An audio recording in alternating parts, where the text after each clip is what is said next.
And hello, everyone, and welcome to Rich Sports Talk, your home for all the latest and greatest on the New York Jets. Thank you so much for joining us here today. The New York Jets have made a trade, ladies and gentlemen. It's just not the trade that everyone was expecting. Hello, everyone. Thank you so much for joining us here today. The New York Jets have been making some interesting moves today, including adding a piece that I've actually been clamoring for a long time. And I'm really pleased that they made Jetson from a former All-Pro player. I'll give you my thoughts on that. And of course, is this mean something is coming down the line that the Jets aren't telling us? Of course, all the latest from the New York Jets right here on Rich Sports Talk. We will have a draft talk. Again, guys, I'm waiting to do my full 7-round mock drafts. I know you guys have been asking.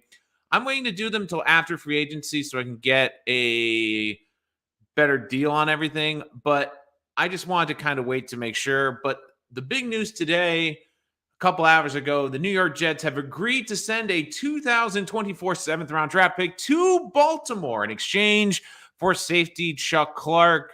And of course, the trade can't be official until the new year starts for the NFL on Wednesday. But the New York Jets, it's good to see Joe Douglas being hyperactive despite being on constant planes and recruiting trips for Aaron Rodgers. The other big news from the Jets is that they have cut all-pro returner in Braxton Berrios. Berrios, of course, didn't have quite the year that I think a lot of the Jets were hoping for last year, but saves them a couple million. The Jets also bring in a safety who has a cap hit of $4.1 million. And I really love Chuck Clark. I was saying last year, if you've been following this channel, you can even go back and look at the archives when I did the trade deadline special. Chuck Clark was someone I really wanted the Jets to trade for because when the Ravens brought in Kyle Hamilton, it was kind of funny because you thought Chuck Clark might not get that big of a role, might not be able to play as much, but Clark, for those of you who don't know, holds the Iron Man streak for defensive players. He's played 1,248 consecutive snaps dating back to week 16 of 2021. He's been a 4-year starter. He's been a defensive leader, and he's been a versatile safety. He's been a safety that has moved around. He can play in the slot. He can play in the linebacker position. He is a valuable chess piece. And according to PFF, he is 16th in run defense. Now, his coverage does struggle a little bit. I do think he will take on a little bit more of the strong safety role. And look, this is someone still in the prime of his career, 27 years old. He does have 1 year left on his contract, but the Jets now have done a couple of things where they can be a little bit creative at safety. And I'm really curious to see what this means for Jordan Whitehead. Now, I think the Jets like Whitehead and are probably going to keep him. But if a better option comes up, all of a sudden the Jets have flexibility to put Chuck into the strong safety role and cut Whitehead. Whitehead would be a $2 million dead cap hit, but it would save the Jets about $5 million in cap space. So the Jets, with this move, have gotten a lot of flexibility. And look, a 7th round draft pick is a throwaway pick, basically. You are hoping a 7th rounder makes the roster in some capacity. So I love this trade. I thought it's another brilliant move by Joe Douglas, another smart football player who fits this role, makes this defense already. Because if you had to make a case, what was the weakness of this defense? It was the safety position. And one reason I think Jet fans will really love Chuck Clark is some stat that I found today. And Jet fans, like, you can tell me in the comments. Again, the comments are open. If you're joining us after the live stream, make sure you put the comments on the video. I will answer any questions. What was the biggest complaint Jet fans had about safeties last year?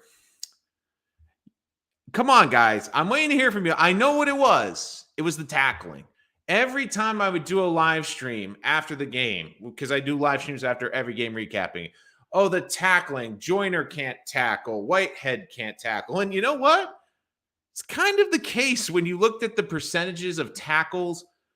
LaMarcus Joyner was 56 out of 69 safeties, and Whitehead was 58 out of 69. Chuck Clark was the 9th best tackling safety and had a successful tackle rate of 87.3%. So the Jets are able to improve a position and add a piece that this defense valuably missed. Because this defense, despite how great it is, one of the biggest issues was the tackling. And another intriguing factor about Clark, this might be a long shot, but Clark called defensive plays last year for the Ravens. He's a veteran presence. He's been a captain on that defense. He's been a quarterback on the field. I am curious to see, because who has been that role for the Jets? It's been C.J. Mosley. If C.J. Mosley isn't going to renegotiate his contract or get that contract number down, and the Jets have to move on, the Jets at least now have added someone that has experience calling plays and being a quarterback of this defense. Look, I love this move. I've been banging the desk for Clark for months. Like, I wanted the Jets to trade for him at the deadline last year. I'm saying, look, this is someone that the Ravens clearly they like, but they have two young safeties coming up that they're going to want to get more playing time. He fits this defense, and outside of really maybe some more speed at linebacker, the safety position, while it was better last year than it had been in years past, was still one of the Achilles heels of this Jet defense. And I know Joyner and Whitehead had a bunch of interceptions last year, but there was a lot of breakdowns. But really, there was a lot of big plays last year, and plays that you can make the case killed this season last year because of extremely poor tackling from the safety position. And in regards to Berrios, I really like Braxton Berrios. I think he's a good player. But here's the thing. What was one of the reasons the Jets brought back Berrios last year? It was because he had a really great relationship with Zach Wilson. And they wanted to keep that chemistry and keep him on their roster to make Zach Wilson happy. The Jets, though, come into camp this year. They're probably going to cut Corey Davis, but even looking right now at the Jets receiver depth chart, you have Garrett Wilson, you have Elijah Moore, you have Denzel Mims, and really, I think the Jets are almost forcing the issue that Elijah Moore needs to play in the slot more. Because as much as I like Berrios and as much as I like him as a gadget play, I feel like LaFleur fell in love with him, and I would keep an eye on him reuniting with LaFleur in Los Angeles. I think if you had to ask me certain players that jump to the front for him, I think there's two teams. I think it's the Rams and the Patriots. I think the Patriots would love Berrios back.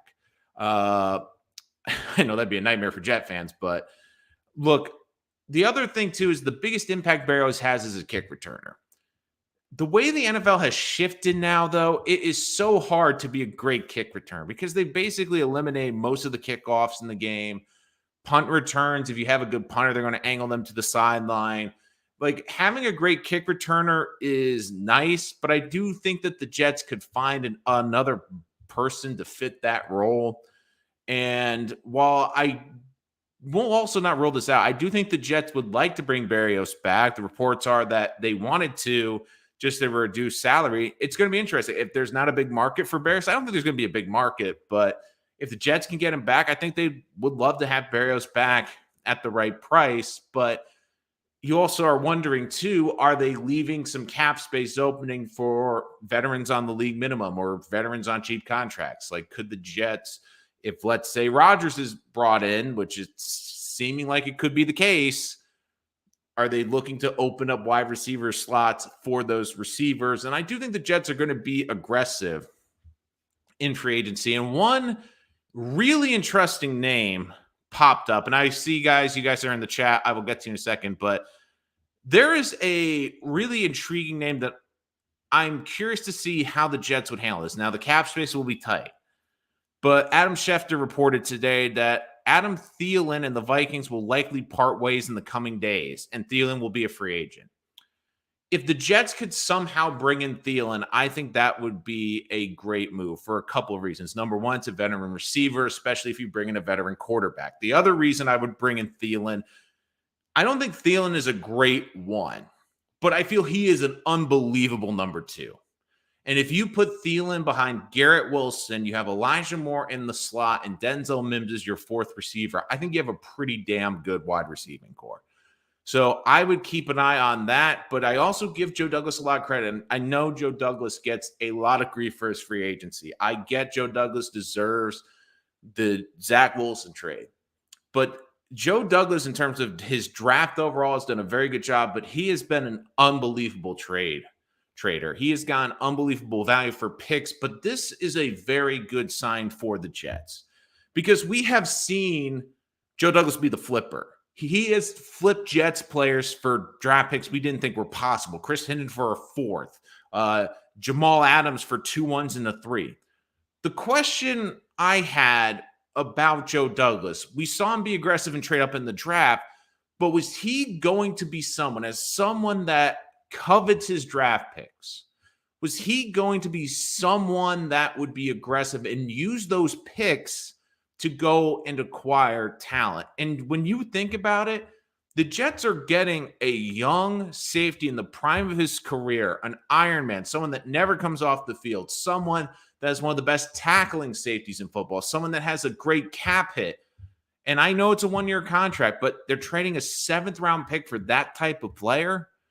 That is an unbelievable trade, and it gives the Jets flexibility. If the Jets, let's say, want to add another safety, whether it be in the draft, or maybe they fall in love with Jesse Bates, or there's a great deal they're able to pull off in free agency, they can move on from Jordan Whitehead because they have now added stability. And worst case scenario, if they had both these guys, you have both your safeties at 27 and 26 next year. You have a young safety group with a young corner group. I mean, this is an exciting defense, and it's not like they're bringing in a 30, 31-year-old veteran that you're wondering if there's going to be enough tread on the tires. You're bringing in a valuable player who will make a valuable contribution from day one. And look, Berrios, I'm curious to get the pulse of Jets Nation. I know Berrios is well-liked, well-respected, and I would love to see the Jets bring him back, but I also understand where they're coming from. They were paying a lot of money for him, and a lot of that money was because they wanted to make sure he was back with Zach, because he had that chemistry with Zach Wilson. It was Zach Wilson and probably Corey Davis were the 2 receivers he really got on a great page with. But you saw it with Berrios, the limitations last year. Like, he's a nice player. He's a good role player. But when the Jets, I think, tried at times, even to their fault, to make him more than that gadget player, didn't really work. All right, guys, I see you guys in the comments. Let's get into it. June Smith.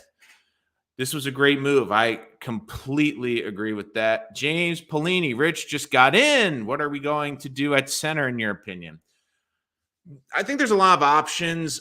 I'm in the camp. I wouldn't mind them bringing back Connor McGovern. I know a lot of people would roll their eyes at that. But here's the thing. I don't see the problem with the center position for the Jets are, I think that there's 2 centered prospects I really like in this draft. The issue is you can't take him at 13. That's way too early. I feel like they're going to go in the 20 to about 40 range, but then the Jets' 2nd-round pick isn't in that range, so you'd have to likely trade up. Look, I wouldn't hate McGovern. I feel like you can get McGovern back at a decent rate. You can bring him in as a start, and that doesn't even really out drafting a center. You can draft a center to be groomed behind him. So we'll see. I don't mind McGovern. And if you bring back McGovern, so much about offensive line play is chemistry. Having those 3 interior offensive line have that chemistry of playing a full season last year, I do think is underrated and undervalued. So I wouldn't mind bringing back McGovern, but we will have to see. Well, it's waiting day. You know, I'd love to have Cal Jets fan in here. Cal Jets fan, I mean, he's got to be one of the MVPs of Jet fans this week.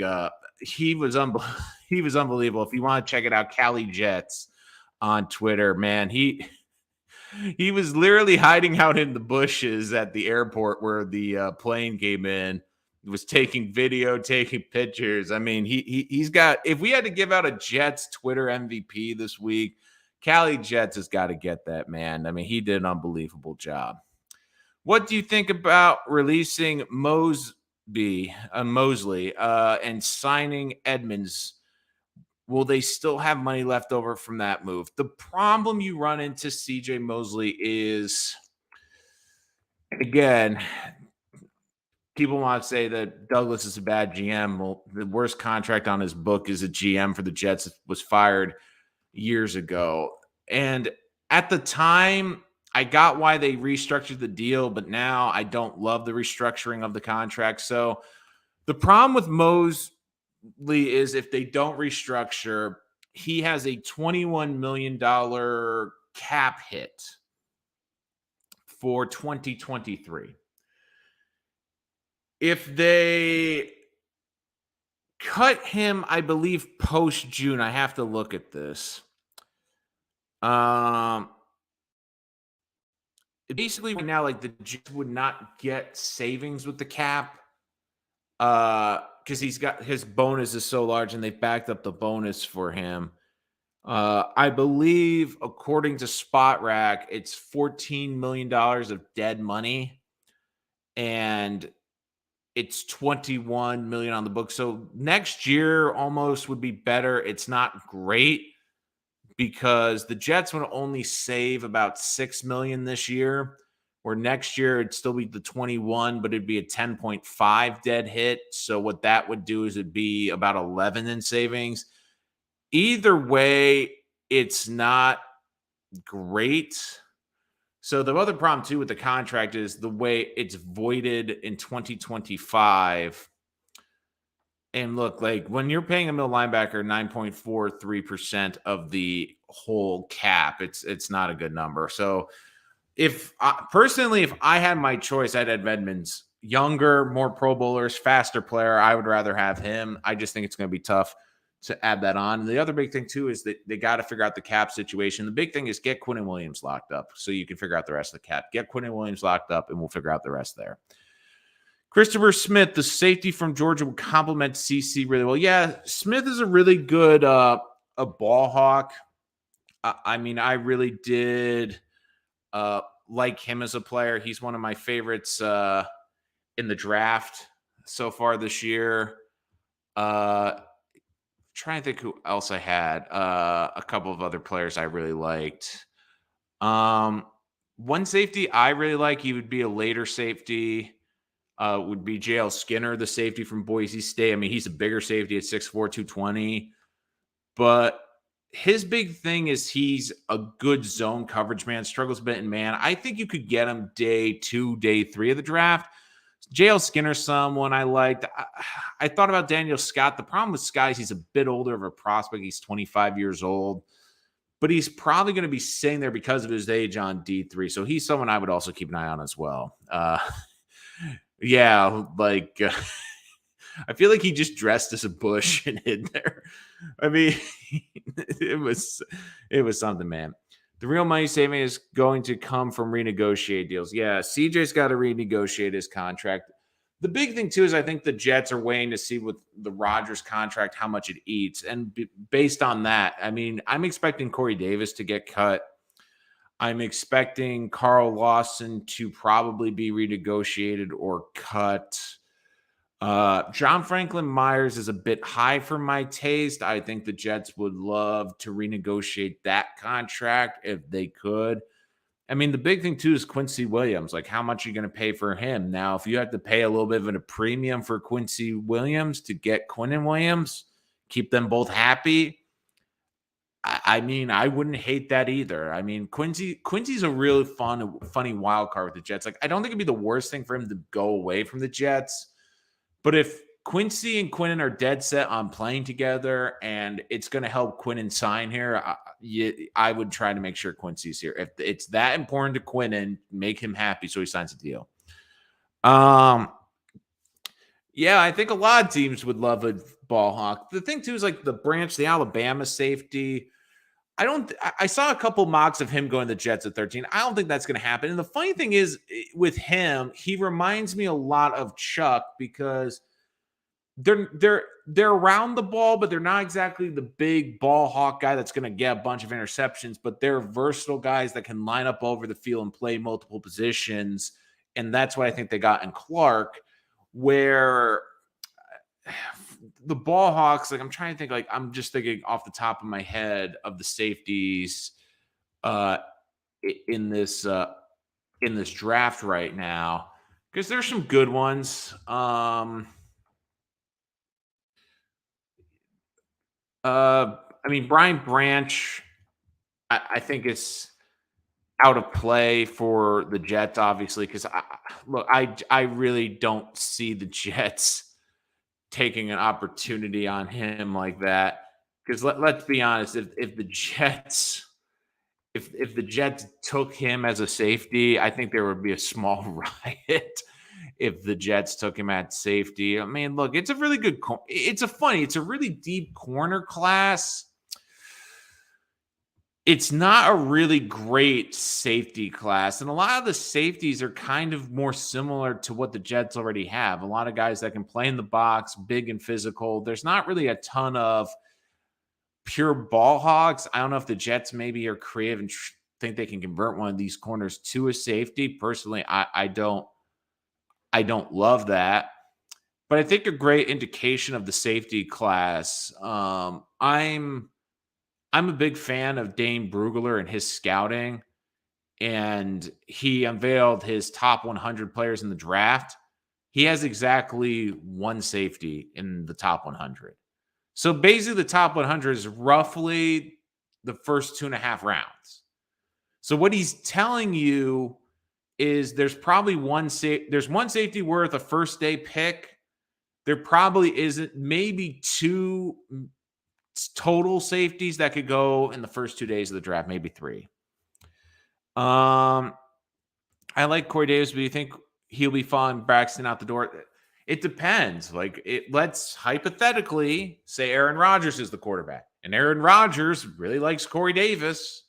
I think that the Jets will try to renegotiate that contract to keep him happy. I think a lot of this is waiting to see the quarterback situation and figure out how to put those pieces around him. What do you think about drafting Jack Campbell as a Mosley replacement round 3? I think round 3 is a little high personally for a linebacker. I think you can get linebackers on day 3. And Joe Douglas, the way he's attacked this is a lot of offense the first 2 days of the draft. Because there's such an emphasis on offense, you see those defensive players that should probably be day 2 picks fall into day 3. And I think that's where Douglas is looking to target them. I mean, you saw a guy like a Michael Clemens fall to him last year and the impact that he had. Linebacker's a funny position too, because I'm not sure about how the Jets feel internally about the young linebackers that they have on this roster. I think what they do this offseason will be incredibly telling about how they address this. But if the Jets are going to do that, I feel like they are going to look to develop a linebacker on day 3, like try maybe around 4. Like, does Tua Toa from Alabama, I doubt he gets past the first 3 rounds, but is he sitting there? I like Jack Campbell a lot. I really do. I like Nick Herbig. He's a bit undersized from Wisconsin. I like DeMarvion Overshown from Texas. I just feel like there's not that much separating them, and I feel you can get them around 4 or 5 to try to develop them. Jets only have $2 million. How do they create $50 million? Well, a lot of it's dispersing bonuses down the road. Corey Davis, Carl Lawson. I mean, they're already starting to do it today with Braxton with a $5 million hit. It's funny because like the Saints technically don't have cap room, but they just signed Derek Carr for $150, $60 million. You don't overpay for Quincy, who whiffs just to keep Quinnen happy, especially when he's about to get the bag. Look, I'm just saying, like, if the Jets value him at, like, let's say Quincy at $4 or $5 million and Quincy wants $7 million, and it's going to help Quinnen come back, I would do it. I'm not saying give Quincy like $15 million, but if you have to throw an extra $1 million or $2 million at him and it keeps Quinnen happy, I mean, Quinnen's the best player the Jets have right now. He's by far and away, and he's still an ascending player. If it helps get the deal done, that's why I would put that in there. Oh, I'd love Jesse Bates at the right price. The problem is, what is Jesse Bates' market going to be?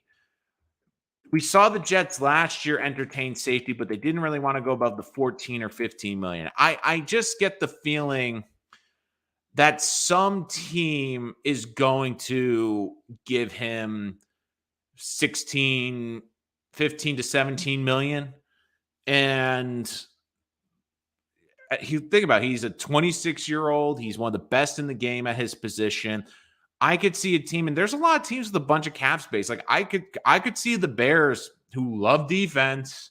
Their defense was 32, going, hey, we have a bunch of draft picks, but we need a building piece for Jesse Bates. Like I love Jesse Bates. I just think it's going to be tough to get him in here. And look, the Jets, they want to get value at the safety position. Look at the Whitehead contract. Look at this move that they made today. They feel like they can get away with good safeties at below or average market price. They don't want to go that extra round and pay it a little bit extra. And look, I would love Jesse Bates.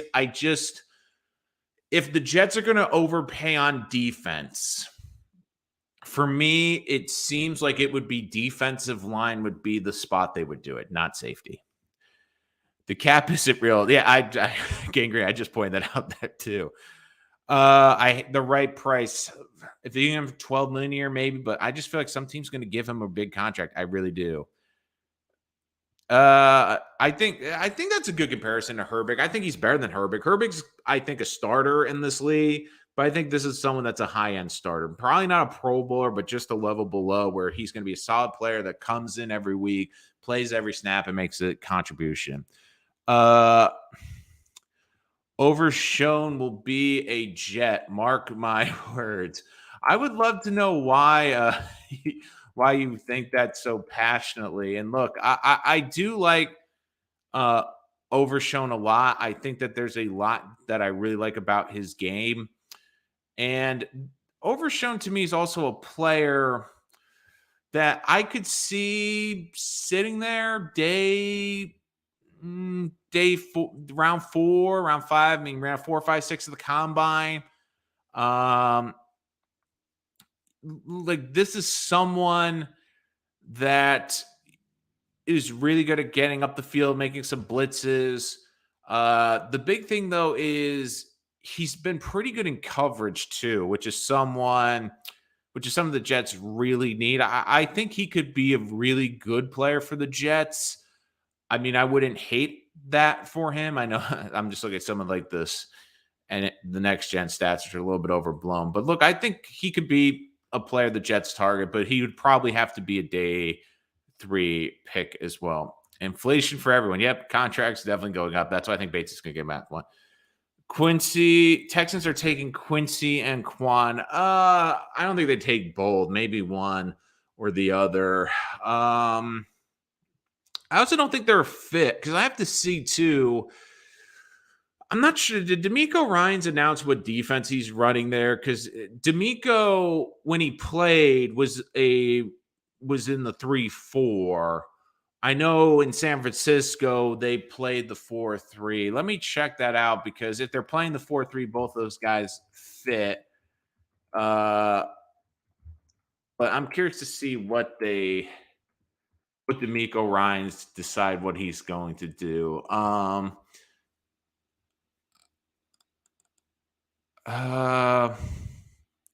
Yeah, I don't think he's announced what type of defense they're going to do, but that's important and how they fit in there as well. I have post.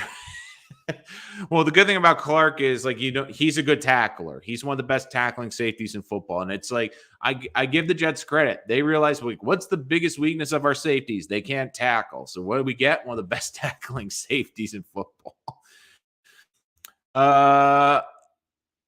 Oh, sorry about that. Rendilla. Joyner wasn't terrible, but always tried to improve. Like, Joyner was always a weird one for me because remember the Jets had to talk him out of retirement. Joyner, to me, was a nice player. The problem with Whitehead and Joyner for me was this. I think that they're both starting safeties in the NFL. The problem is I think both of them would have benefited from another great safety on the other side, like a Pro Bowl level or a slightly below Pro Bowl level player. Both of them are good players, but they're not that caliber. And if you had like not even a Pro Bowl, but someone that you could make a case could make a Pro Bowl kind of talent at safety at the other position, I think that could elevate their game. The problem is I think they both were decent starters, but when they were attacked or if they were having an off day, they would get exposed. And you saw that last year.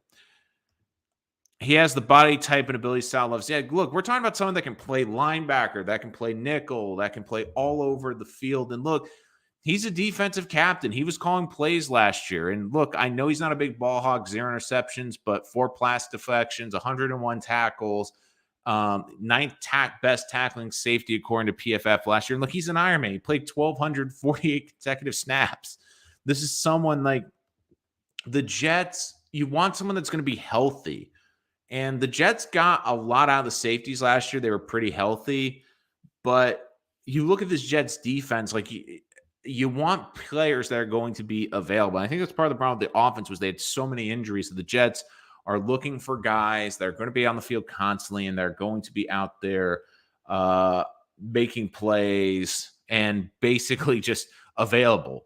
Availability, guys, it's an underrated attribute, but it's an important attribute that we have to remember in terms of going out there.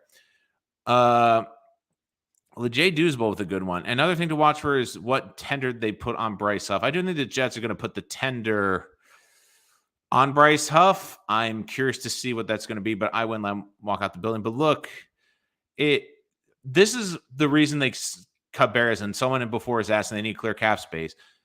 I know Berrios is an all-pro kick return, but they saved $8.2 million in cap space.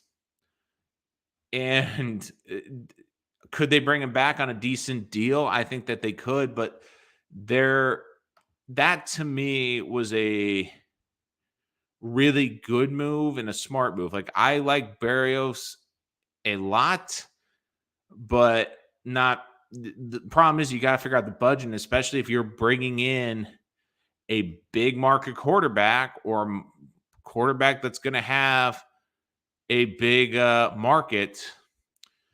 You're going to have to be smart. You're going to have to be able to figure out the budget. And unfortunately, the Jets are going to have to figure out how to do that. And look, Chuck Clark, really good pre-snap. Like, you watch him. He is very smart. He's organizing the Ravens defense. And this is another thing I brought up earlier in the show today, which is if the Jets do eventually decide to move off from CJ Mosley in the next year or two, with Clark, you have someone that can be the captain of this defense, that can call the plays on the field, that can be that field general. And those guys are hard to find. Like, that to me was a good example is Bart Scott. Bart Scott was a good player. I think he's a lot like Chuck Clark, where they're very good players, but they're not maybe the elite talent. They're maybe not like an A talent. They're probably like a good B or B plus. But what they bring to the game in terms of their leadership and their knowledge and getting people in the right places is something that I don't think we talk about. The emotional intelligence, the football IQ on the field, being able to organize and put players in the right spots. Like, Chuck Clark's value might not be getting 4 or 5 picks a game, but it could be helping Sauce line up on the right player. It could be making sure that the communication, because don't forget, there's a lot of miscommunications on that back end. Like against Cleveland, we saw it between the safety and Sauce. Like, we saw some miscommunication with Sauce a couple times this year with some of the safeties and some of the corners with the safeties. I think that gets out of the window. The Jets now have a safety that's great communication, understands defenses, is going to put people in the right spots. He's going to help. And especially if you get another young, let's say, safety in the draft, if you do go linebacker and you have to get a young linebacker out there, the back 7, he's going to help. He's going to help put them in the right spot so they know where to line up. And that is so important and something that a lot of people highly overvalue. How would you feel about Robert Woods as a complimentary receiver? If the price is right, I like Woods. Woods, to me, is a good 2 or 3. He's not going to be a 1, but he's productive. I worry a little bit about the injuries, but a lot of this also comes down to how this team views Mims. I think they don't view Mims as a starting receiver. I think the other thing, too, is where do they value more? Personally, I think they should be lining more up in the slot 80, 90% of the time, but they want to keep lining him up on the outside, then Woods might take away some of those opportunities. Although I think the Berrios move signals that they're going to try to get more on the field more. And I think that's actually good for Elijah Moore's production. But I wouldn't hate it. But it also comes down to, like, again, if you bring in Aaron Rodgers, does Aaron Rodgers want Robert Woods? Does he want Cobb? Is there a certain player he wants? Like, personally, if the Jets had to go after a free agent player right now, and if this happens, and if he's on the board, I'd go after Adam Thielen if he's there. If you can get Adam Thielen on like a short-term 2 or 3 year deal to be the number 2, like, he is an incredibly productive receiver. You have him behind Garrett Wilson. You have a great receiving core. And Gang Green, like, that's what I was saying. They kept it because of Zach. They want to keep Zach happy and bringing someone that Zach had chemistry with, especially when you were bringing in a very young receiving core. You still had Elijah Moore getting into his prime. You had Garrett Wilson as a rookie. It was really to make Zach Wilson happy. And at this point, it's, you just want Zach to just sit back and learn. Mike White's not coming back. Especially to get Rodgers. They're like, look, I know Jet fans hate to hear this. They're keeping Zach Wilson because, A, you're not going to get anything for Zach Wilson. B, it's too big of a cap hit to just cut him.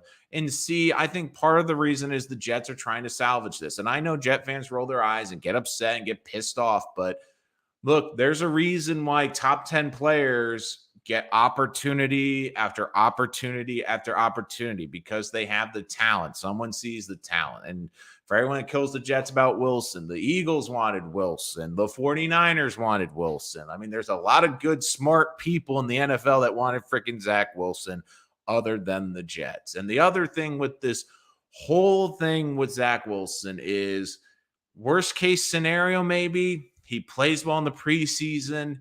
He gets an opportunity to play in a game or two. It knocks his trade value up. Someone gives the Jets a deal, and the Jets move on from him.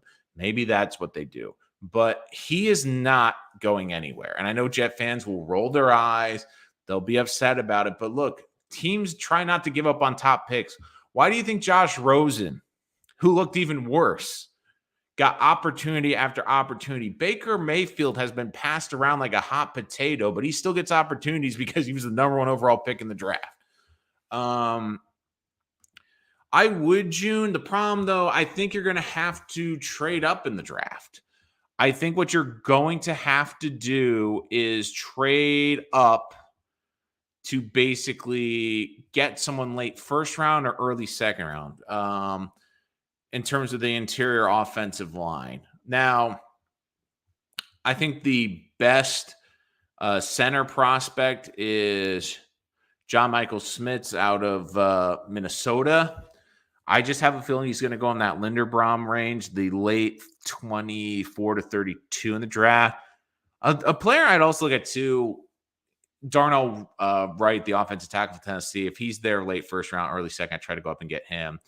Cody Mauch is someone, but he's coming from North Dakota State. I really like him as a prospect, but I just worried he might get a little overwhelmed, especially earlier in the season. I mean, you have Steve Avila from TCU, who's split between the two. You have a lot of the guards. There's not like a pure center. It's a lot of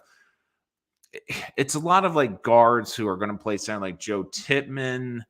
I think there's a couple guys like John Michael Smith, though. To me, he's like the one guy that's just played center. Like, a lot of these guys are a little bit of conversions. Like, I like him in the second round. The problem I see is just one of these teams in the back end of the first round looks in and goes, okay, there's not a lot of great here, but we can get a good starting center. And they're hard to find. So I just feel like there's going to be hard to get the value. So I think you're going to have to trade up. Yeah, Rosen wasn't good. Like, I get that. Ricky Stomberg would be an awesome day 3 guy. Yeah, the good news about this pick that they made today, the trade was a 2024 7th round. So the Jets did lose a pick today. For Stromberg, yeah, I could see it. The problem though is I just wonder. I could see a team maybe getting up there to get him in round 3, not trading up, but just picking him up. I mean, look, he's got really good athleticism. I think he fits the zone blocking scheme well. I mean, that's not a bad guy with Ricky Stromberg. I wouldn't hate it. The problem is, I think, especially in rounds 2 and 3, you see a lot of runs on wide receivers, offensive linemen, and skill positions in the offense. So if you're praying a guy gets to day 3, you might be disappointed. But we've seen guys slip through the cracks. Hayes and Trey Smith was a great example. I remember that draft. I wanted the Jets every time the Jets got on the clock and Trey Smith was there. So I'm draft freaking Trey Smith. And then they pass. Draft freaking Trey Smith. They pass. And he goes to the Chiefs. And now he's a really good guard in the NFL. And, it's like, I love Douglas's draft, but I was screaming, draft freaking Trey Smith. Sorry, guys. I just had to go a little bit tenure there. I'm sorry. I had to go there. All right, let me reload these questions. All right, 12 years. Sorry, I just need a quick drink. Was the Berrios restructure so bad he turned it down? I'm surprised the deal couldn't be made. I just think that Berrios didn't want to come off it. And look, Berrios, I think, is trying to sell that he's a great kick returner, an all-pro kick returner. But look, a great kick returner is a luxury. The bigger positions for skill set you need are kickers and punters because they can flip the field. Now, a great kick returner can on a play flip a field, but with all the rule changes, it's so freaking hard to do that. And look, let's be honest, like no team is winning a Super Bowl because they have an elite kick returner. You can win and lose games if you have a bad kicking game and a bad punting game. We saw it with the Jets with Braden Mann in terms of bunting. But you're not going to lose the game because of bad kick return or anything. It's like a luxury to have. And look, the Jets have a bunch of receivers under contract. I have to check if Jeff Smith, I believe he is an unrestricted free agent, but you have Mims under contract. Corey Davis, they have to figure out. But you already have 3 receivers pretty much under contract. You have Mims, you have Garrett Wilson coming back. And also, I just feel like the Jets are going to look at this offseason at another couple of players. I really believe that they're going to look down and look. Chuck Clark, like, if you want to go watch tape, go watch the first Jet game. He was making a lot of impacts in that first game. And you saw it too. He had that forced fumble on Breece Hall last year. Remember when Breece Hall was trying to catch that ball in the backfield? It was Clark that came across the middle of the field and forced a fumble. So, I mean, this is someone that's got heads up, will force the ball out, and he is someone that can really, really go. I mean, one other thing, too, is I'd look at, if you want interior lineman, Olu Oluwatimi, the offensive center and guard from Michigan, really solid kid. He did 29 reps on the bench press. I mean, he was unbelievable in the combine. He's a big physical specimen. I mean, we're talking about interior offensive linemen. So I think that would be someone I would look at too. But yeah, according to Rappaport, they were unable to restructure. And look, for all I know with Berrios, Berrios came back to play basically with Zach. He had a great chemistry with Zach. An interesting one too is Zadarius Smith being released by the Vikings. That's an interesting release today as well. Look, I just really like Berrios, but he's not worth it at that cap number. And like, look, you have to be realistic. Like, I kept saying this last year. At the very best, Braxton Berrios was this team's 4th best receiver. He was someone that maybe come on the field 6 to 8 snaps a game, maybe do a jet sweep, maybe come on and do like a gadget play. Like when he did a couple of those runs, I'm like, okay, I don't have a problem with him being gadget plays. I mean, I was even advocating at one point that the Jets should try to use him as a bit of more of like a hybrid running back when Breece Hall got hurt. But look, I mean, his cap hit for next year is going to be $8.2 million. I'm sorry, but like this first year, like you look at the contract, his cap hit the first year was 3.7 last year. So it bumped up almost $5 million. So the Jets are going to pay a kick returner and a gadget play 4th or 5th receiver on the depth chart, $8.5 million. You don't win like that. You need to have those guys on a budget, and it just didn't fit. Uh, June, I thought about this, and I do feel Matt Ariza with everything that's come out. Unfortunately, I think the Bills acted too quick, but I still feel like there's still a lot of off the field issues with Matt Ariza. Now, I think that the Jets would have to investigate him, look at him wholly. It I feel like the Jets are, and it's kind of funny because they're going after Rodgers. I feel like the Jets don't want to have any distractions in the locker room. Um, but I mean, another thing too is I would also take a look at this as well. But I do know that one of the people involved in the investigation did turn himself in yesterday. Um, let's see. Yeah, that case is still ongoing. Uh, let's see. I'm just trying to find as much information as here. He's still hoping for an opportunity. I'm curious to see. I heard a rumor that he might be even trying out with the Patriots.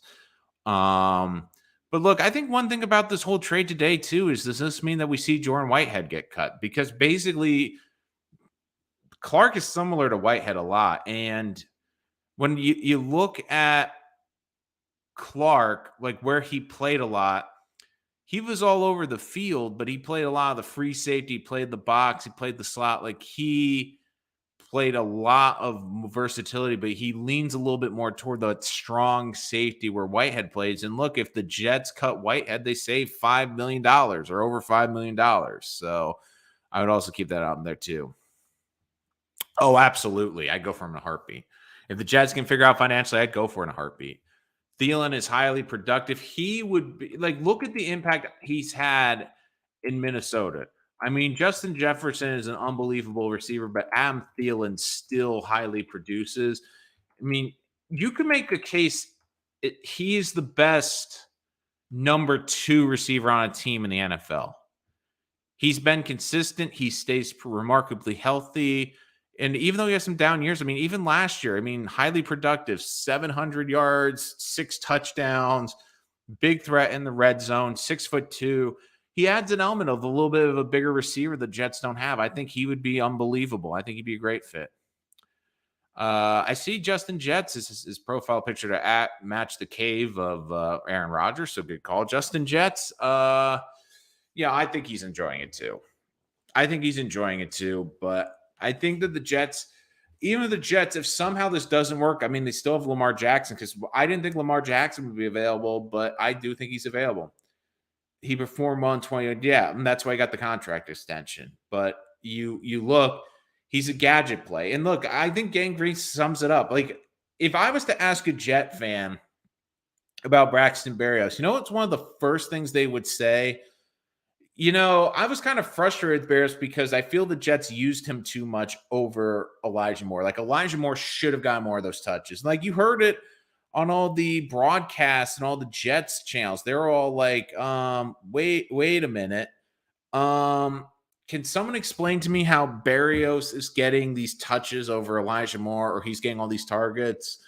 I mean, look, like, Berrios had arguably the biggest drop of the season, the drop in the end zone in Minnesota. If the Jets catch that, they win in Minnesota, they get a win there.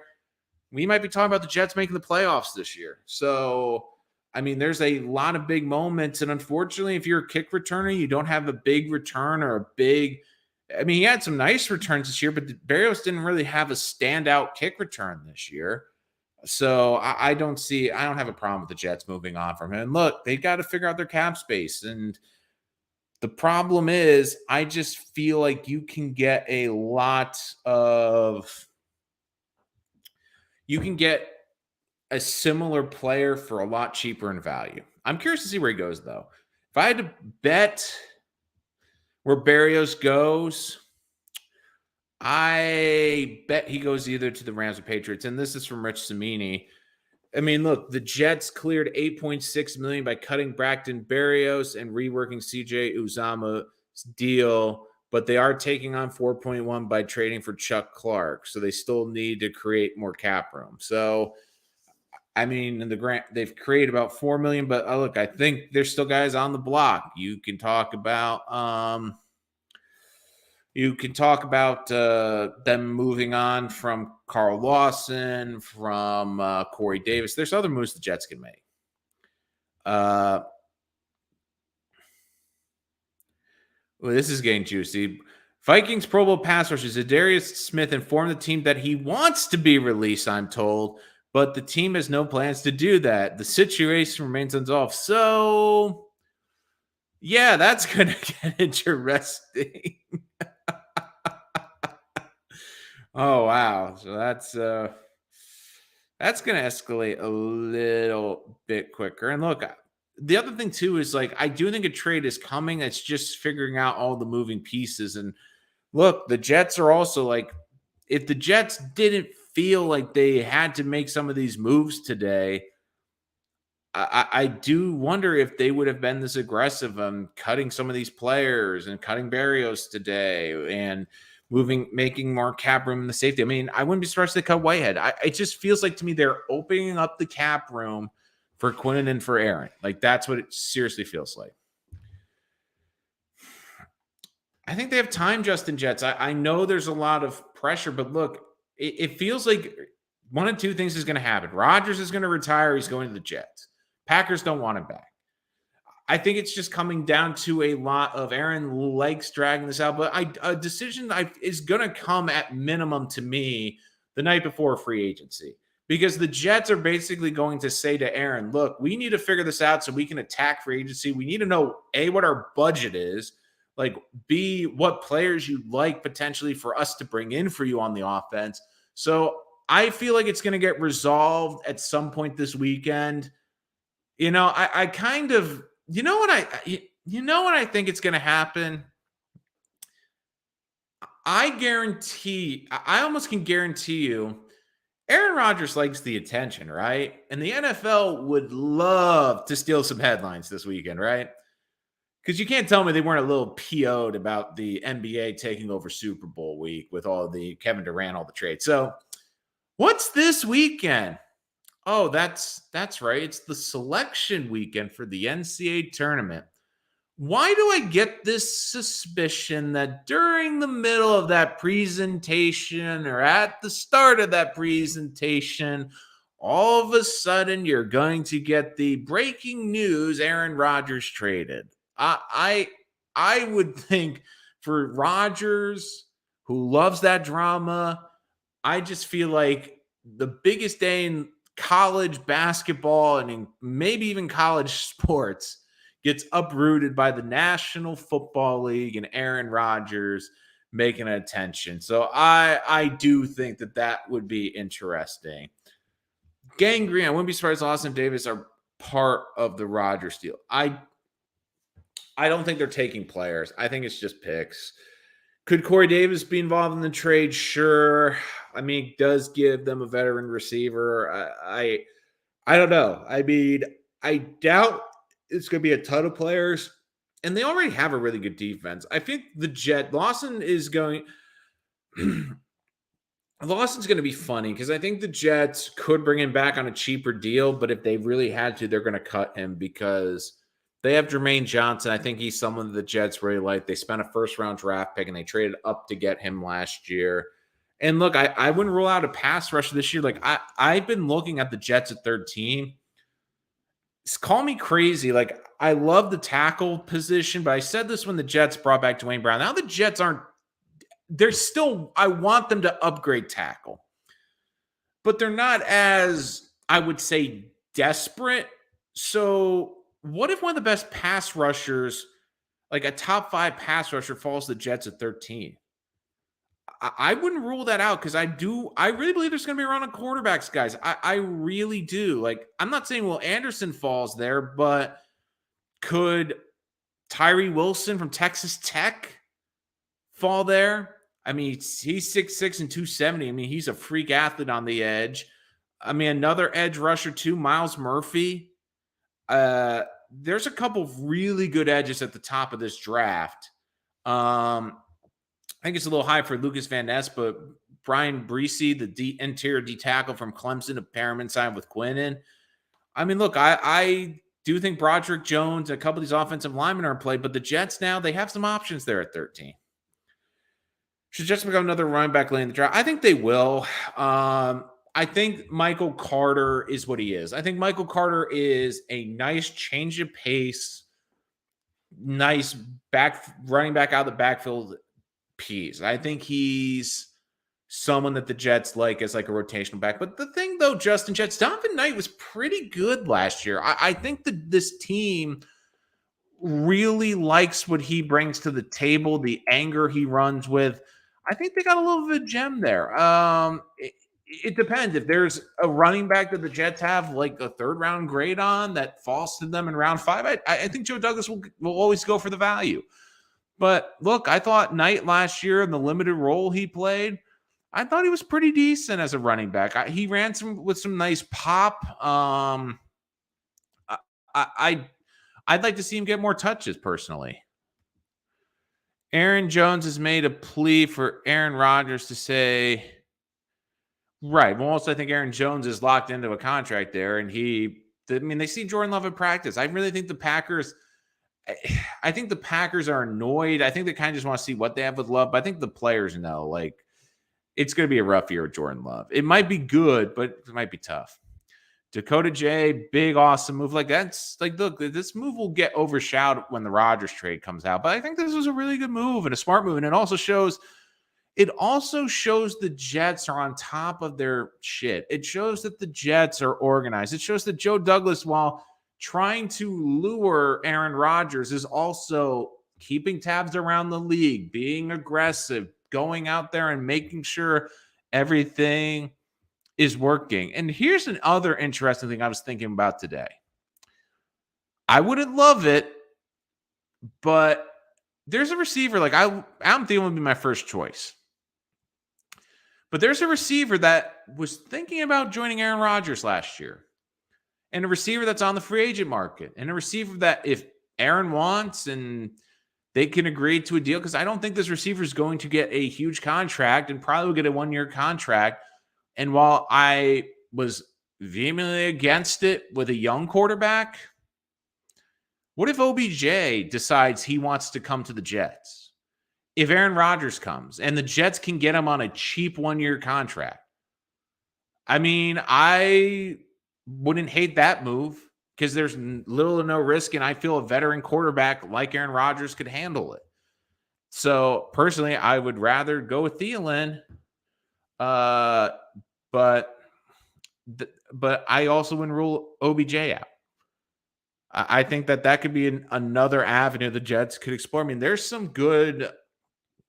think there's going to be a good wide receiver market. Again, it comes down to what the Jets have in their cap space and how they're able to balance all their cap. Again, guys, let's see. Any final questions we got coming in here? Want to make sure I don't leave anyone out before we head out for today. Any final questions? Would love to answer them in the chat today. I know Dakota J had the last one, so just seeing if any final questions, any other comments on the Chuck Clark trade. I think it was great. Braxton Berrios, I think it was a frustrating release, but look, I think it's a release that doesn't hurt or kill the Jets. But overall, I think that this was a good day for the Jets, and it shows that, look, the Jets are still being hyperactive despite trying to woo Aaron Rodgers. But that's going to do it for this episode of Rich Sports Talk. We'll be back with more great Jets content, of course, next time. So if you want more Jets content throughout this offseason, bang that subscribe button, give us a like, and guys, share it with other Jet fans. We want to get as many Jet fans in here as possible. I want to hear your rants. I want to hear your comments. Action. I mean, you guys are the freaking best. I mean, come on. I want to hear what you guys have to say and how you feel about the Jets. But look, Jets got a new safety. They got a new toy to play with on the defensive side. So I know one person's really happy. That's got to be Robert Saleh today. Could Jordan Whitehead be a cap casualty? We'll have to see to find out. And we'll be up here to bring you all the latest on Rich Sports Talk. We will see you next time.